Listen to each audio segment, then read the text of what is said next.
Good morning and welcome to Zen Fits, broadcasting here from Blackstone, Virginia, the center of the world, on this beautiful Monday morning.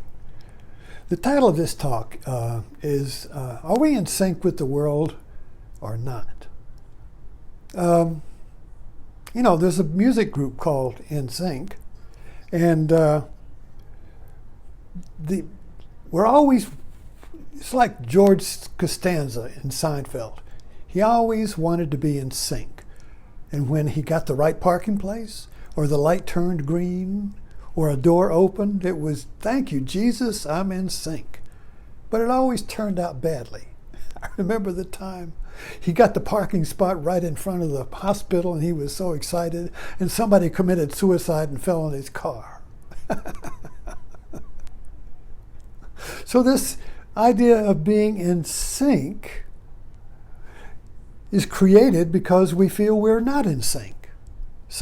But we know we should be in sync. Because I was just holding this, my little birthday gift, you see. This is 10 minutes, so I'll talk for 10 minutes. But the point is here, there's two here. There's sand in here, you're right, but it's one time glass. These are in sync. They're in balance. You turn it over, it's the same one. Boom, boom, boom, boom, boom. But it's two. You see, there's two. Me and the world. The world and me. That's two. You see. But it's really one. It's in sync. But for me to have me, it has to be out of sync. Otherwise, I wouldn't be me. You see, when you're in sync with something, you disappear. So you go to a dance, and you're standing outside the dance, maybe at a wedding reception. And maybe you're a man. And the women are dancing, and they haven't even started drinking yet. And you're standing there with your arms crossed, and they're beckoning, come on, come on. And you say, no, I'm not drunk enough yet. So you don't want to go in there and make a fool of yourself. You see. So, but you get enough liquor, and then the next thing you know, you're just in there dancing like crazy. You're in sync with the music. But before you had enough alcohol, you were out of sync. You felt separate. And you didn't want people to see you as being separate, being self-conscious. Who is that guy? Oh, he can't dance, So this whole feeling of being separate is painful, but at the same time, it's necessary for you to feel like you're separate. You, a unique person, you see. To be unique, you have to be out of sync with the whole. You see that? To be unique, you have to be at odds with wheel. If you want to be a unique spoke, you have to be a little bit out of alignment with the wheel. Or if you want to be a unique wheel, you have to be out of alignment with the rest of the wheels. So you take it to a mechanic, and he gets your wheel in alignment. Now there's no feeling of being a separate wheel. So when you're in alignment, when you're in sync, you lose that rub of being separate. So this whole idea of being separate is a rub against the whole. So we both like the rub, and we don't like the rub, you see. There is the irony in it. That's the catch-22. We like to be different, but we don't like to be different. We got to do both. We got to be different, and we got to be in sync. We got to obey both. But they're incompatible, like these two globes here. You can't, so for this sand to flow, for time to flow, for you to flow, you have to be separate from the world, from the other glass, you see. Then there's the feeling of motion. By these being separate, there's the feeling of sand, of time flowing.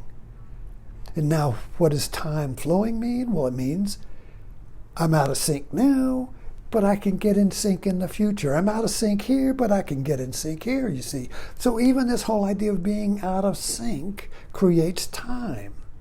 Time future, when I can be in sync. The promised land. The promised land. Or I may say, well, if I get in sync, it's in the past, so I got to restore the past. Then I'll be in sync. So it's either I'll be in sync in the future or I got to restore the past. But right now I'm out of sync. Now, but what's the truth here? So I was just writing about this, and I remembered seeing an interview with the, I think it was the Wilson twins, but they are doubles, identical twins who are masters at tennis doubles. And when talking to them, they have the same mannerisms at the same time. So when they play doubles, they're masters because they're in sync, but they're separate. It's like cutting this in half, and one's over here and one's over here, but the sand is still flowing between them, although they're separate. Quantum physics does this. So quantum physics will take an electron, don't quote me on this, will take an electron and divide it so that they're a billion miles apart.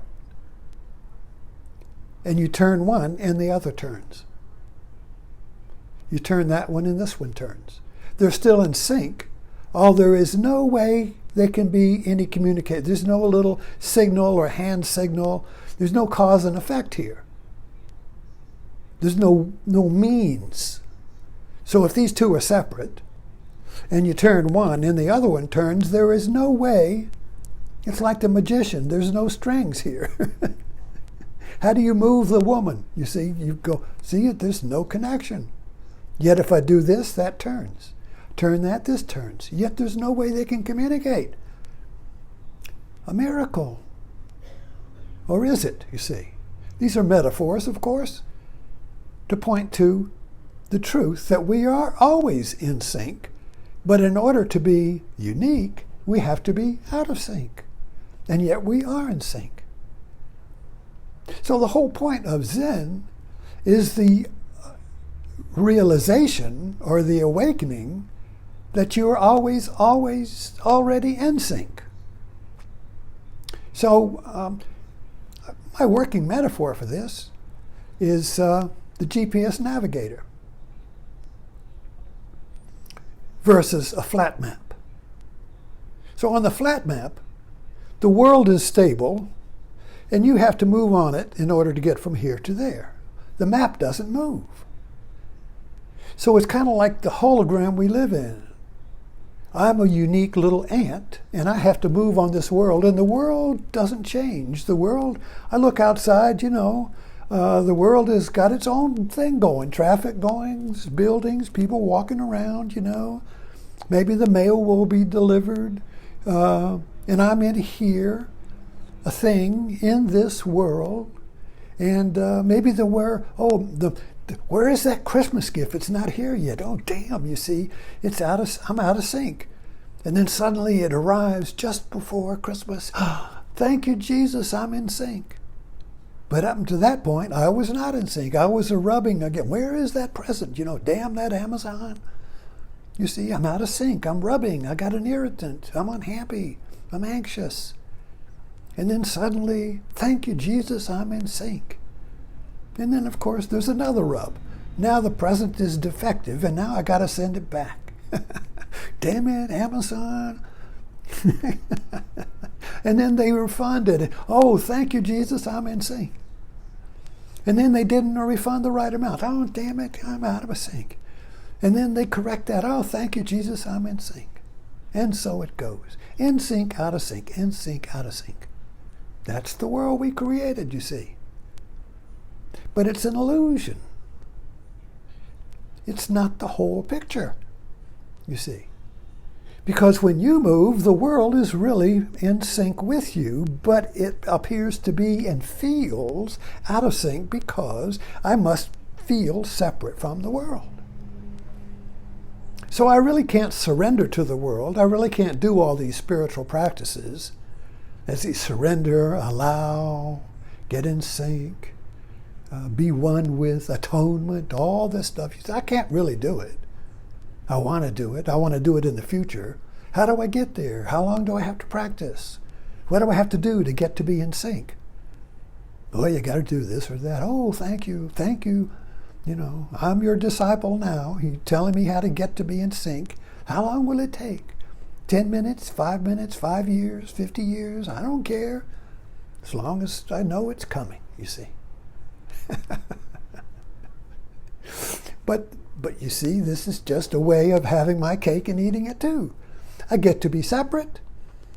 I get to be a unique piece of cake, but at the same time, I can be the whole cake, but in the future. So I create time here. I create time so I can be unique and not unique at the same time. So I can be separate and not separate at the same time. I must obey both, but they're incompatible. So I split them like this, you see. Oops, I just ran out of time. I'll turn it over. So you see how the game is played. We're always already in sync, but we create ourselves being not in sync so I can feel like a separate person, a unique me. I'm the one, you see. I can't be the one when I belong to all the numbers. See? So anyway, meditate on this. We're always already in sync, but you need to not be in sync in order to feel yourself. So if you can see through that, if you can penetrate that, you can be both out of sync and in sync at the same time. You can be unique and not unique when you see the whole, that is two. When you see the one, that is two. And just the GPS navigator is a way to work with this.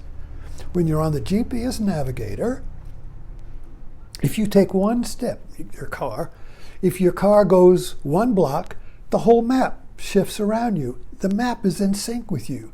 You move, the world moves. You don't move, the world sits there waiting like a dog, waiting for you to give it a command, you see. You give a command, you take one step, and the dog and the world just go boop, and it always tells you which way to go, what turn to take. And if you can't make a wrong turn, the navigator, the world just says, turn left, turn right. You're always going home because you're already at home.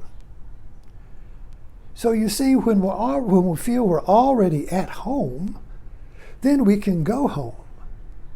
But no matter what we do, whether we make a right turn or a left turn, we're always just taking turns. We're always at home. So I'm at home and not at home at the same time, and the GPS is a great metaphor to play with this. You need metaphors. You need working metaphors to work with this puzzle of human consciousness. Thanks for dropping in.